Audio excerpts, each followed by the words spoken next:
बात नहीं समझ पाता हूँ। अखिलेश यादव जी को बोलना चाहिए, जिस संविधान की आड़ में वह चुनाव जीते, जिस संविधान की आड़ में उन्होंने अपने प्रत्याशियों को चुनाव, संपूर्ण अध्ययन कराना अनिवार्य किया जाए। पार्लियामेंट में एक बार उन्होंने नहीं बोला। यह गुमराह करने का प्रयास करते हैं। जिस संविधान को लेकर के उन्होंने जनता को गुमराह करके 2024 का लोकसभा चुनाव जीता है, बुलडोजर नहीं चलेगा।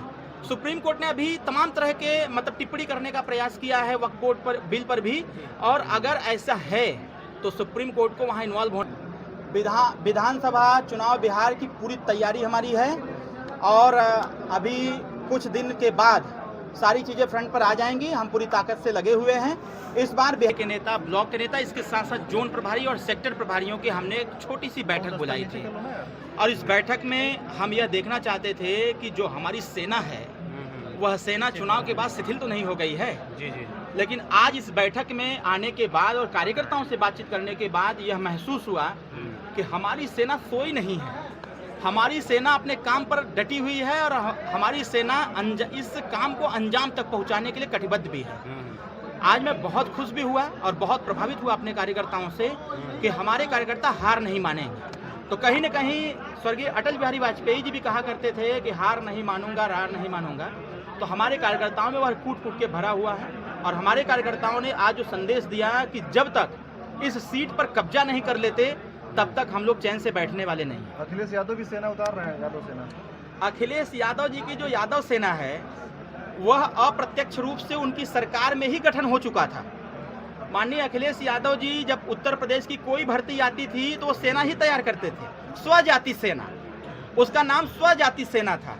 और कहीं न कहीं माननीय अखिलेश यादव जी ने स्वजाति सेना को आज मुख्य तौर पर लाने का काम किया कि यादव सेना का नाम देने जा रहे हैं। सरकार में नहीं है और जो अप्रत्यक्ष रूप से हर विभाग में, हर जगह जितने भी डिपार्टमेंट हैं, हर डिपार्टमेंट में उनकी सेना बैठी हुई है। कहीं न कहीं सरकार के काम को जो धूमिल करने का, उनके छवि को धूमिल करने का प्रयास करते हैं, वही सेना के लोग हैं जिस सेना को माननीय अखिलेश यादव जी अब एक स्वरूप देने जा रहे हैं यादव सेना की। तो इसमें कोई बड़ी बात नहीं है। यह समाज को और जनता को समझना चाहिए कि यह जो सेना बनाने जा रहे हैं, इनकी सेना अप्रत्यक्ष रूप से ऑलरेडी पहले से बनी हुई है। यह बस एक नाम दे रहे हैं कि यादव सेना का। अखिलेश यादव भी हार नहीं मानेंगे, कर रहे हैं वक्त बिल किसी कीमत पे नहीं मानेंगे। अरे उनके कहले से हो जाए, ये तो बहुत कुछ कहे। वो तो कहे 370 नहीं हम हटने देंगे, वो भी हो गया। उन्होंने बहुत सारे काम कहे थे, नहीं होने देंगे, सब कुछ हो गया। मैं एक बात नहीं समझ पाता हूँ, अखिलेश यादव जी को बोलना चाहिए, जिस संविधान की आड़ में वह चुनाव जीते, जिस संविधान की आड़ में उन्होंने अपने प्रत्याशियों को चुनाव जितवाया, आज उसी संविधान को लेकर के जिस जनता ने उनको जितवाने का काम किया, उसी जनता को धोखा देने का काम कर रहे हैं। अरे भाई, आप इसकी चर्चा और चिंता क्यों नहीं कर रहे हो? चुनाव बीतने के बाद लोकसभा इतने दिन तक चला, किसी भी मीडिया में यह नहीं आया। जिस संविधान की दुहाई लोग देते थे, उस संविधान की चर्चा कभी अखिलेश यादव ने नहीं किया। अगर संविधान की चर्चा उन्होंने किया भी तो यह बात उन्होंने क्यों नहीं बोला कि प्राथमिक विद्यालय से भारतीय संविधान का संपूर्ण अध्ययन कराना अनिवार्य किया जाए। पार्लियामेंट में एक बार उन्होंने नहीं बोला।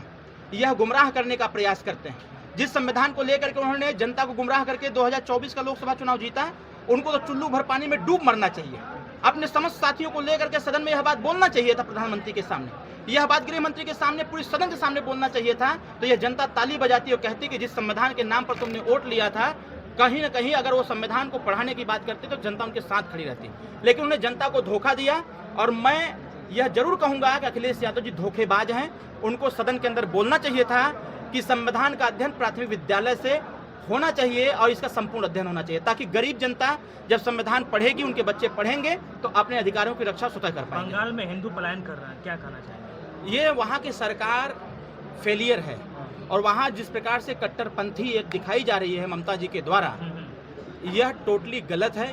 यह देश के संविधान को, भारतीय संविधान को ताक पर रख करके इस प्रकार के कृत्य किए जा रहे हैं। जिस प्रकार से वहाँ दिन दहाड़े गोली मारी जा रही है, तलवार से काट दिया जा रहा है, पूरे देश को देखना चाहिए, इस बात को समझना चाहिए कि किस प्रकार से बंगाल में जनहानि हो रही है और एक धार्मिक जो उन्माद है उसको फैलाने का निरंतर प्रयास किया जा रहा है। हम लोग तो हमारी पार्टी सुहेलदेव भारतीय समाज पार्टी, हमारे नेता माननीय ओम प्रकाश राजभर जी ने भी मांग किया है राष्ट्रपति शासन वहां लगाने के लिए, राष्ट्रपति शासन लगा करके वहां इस चीज़ को कंट्रोल करने का व्यवस्था बना। योगी जी बोले कि इनका इलाज बुलडोजर से होगा। 100% ऐसे लोगों का इलाज बुलडोजर से ही होना चाहिए।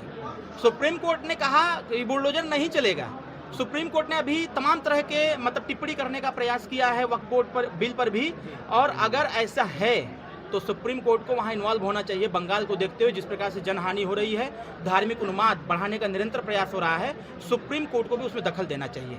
योगी जी की सरकार है और अखिलेश यादव कह रहे हैं उनको धमकी दी जा रही है गोली मारने की। अखिलेश यादव जी को धमकी दी जा रही है गोली मारने की? तो अखिलेश यादव जी के लोग ही दे रहे हैं धमकी। ये सब ड्रामा हो रहा है।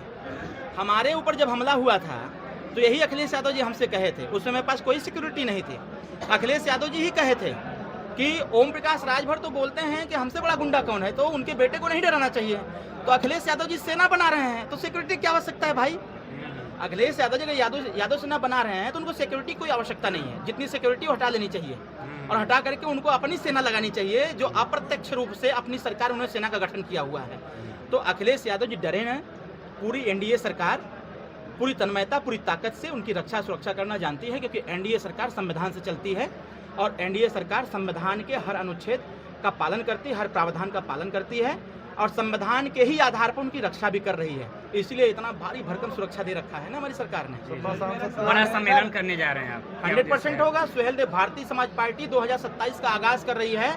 मऊ में झंडा गाड़ेंगे, 2 विधानसभा सीट पर झंडा गाड़ेंगे और उसके पहले त्रिस्तरीय पंचायत चुनाव में भी झंडा गाड़ेंगे और अधिक से सीट जीतने का निरंतर हम प्रयास कहाँ लड़ेंगे चुनाव? ये कहें बताई समय इले पे बताइए। घोसी विधानसभा में पियुआ ताल ग्राम सभा है, उसमें 70 से 80 घर राजभर परिवार के घर पे बुलडोजर चलने वाला है सर। इसको नहीं चलने देंगे सर। मैं मन से बोला हूँ नहीं चलने दूंगा जी।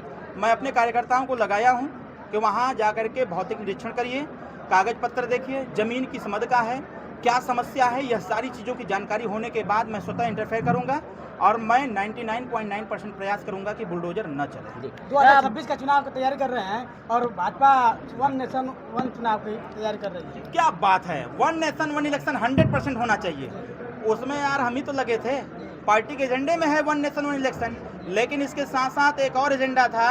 हम अपनी सरकार से भी मांग किए हैं और माननीय प्रधानमंत्री जी से भी हमने कहा था कि सर 1 नेशन 1 इलेक्शन अगर है होना है तो देश में शिक्षा की स्थिति को देखते हुए देश में 1 नेशन 1 एजुकेशन भी होना चाहिए। एक राष्ट्र एक शिक्षा, तभी जाकर के देश बदलाव में आएगा और देश में एकरूपता आएगी, शिक्षा में एकरूपता आएगी। सब पढ़ें, सब पढ़ें। बनारस वाले मिश्रा जी को लेकर के क्या कहेंगे? जानलेवा हमला हुआ है उनके ऊपर। मर्दे कहाँ जानलेवा हमला हुआ है? लात खाए हैं वो लात खाए हैं। बहुत पटर पटर बोल रहे थे, लतिया दिए गए एक दिन, बड़ा शेर बन रहे थे, ऐसा लात खाए कि बिल्ली बन गए। ओम प्रकाश राजभर पर टिप्पणी किए थे महाराज, ओम प्रकाश राजभर पर टिप्पणी किए थे, योगी जी पर टिप्पणी किए थे, बड़ा शान से बोल रहे थे आ जाओ किसी मैदान में 2-2 हाथ हो जाए। तो ये लड़का जाकर के दिमाग ठिकाने कर दिया उनका। अब लेके बैसाखी पर चल रहे हैं, हाथ इधर घुमा रहे हैं, पैर उधर घुमा रहे हैं और आंख जो छोटी छोटी थी वो बड़ी बड़ी हो गई। अब उनको दिख रहा होगा। ये पार्टी के लड़के थे क्या? नहीं, मेरे लड़के नहीं थे। ना भाई, जिस हमारे स्टेटमेंट से जिसको भी खेत पहुंचेगा तो वो कुछ भी कर सकता है, वो अलग का विषय है। लेकिन उन्होंने जिस प्रकार से एक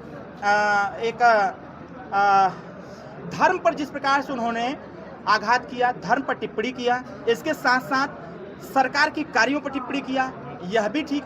लेकिन भाई जो धर्म को मानने वाले लोग हैं, कर्म के आधार पर जो आगे बढ़ने का निरंतर प्रयास करें, जब वो कोई कुछ कहेगा तो वो तो खुली चुनौती दे रहे थे। हम भी पीढ़ियाँ देखे थे, खुली चुनौती दे रहे थे कि आओ कोई मैदान तय करो, 2-2 हाथ हो जाए। तो ये मिला जाकर दिमाग ठिकाने कर दिया। भैया आखिरी सवाल, नीला ड्रम बहुत चल रहा है, नीला ड्रम का बहुत खूब चल रहा है, आखिरी सवाल। तो केहू के डरे की आवश्यकता ना हो। यह देश 140 करोड़ लोगों का है, कानून का राज है।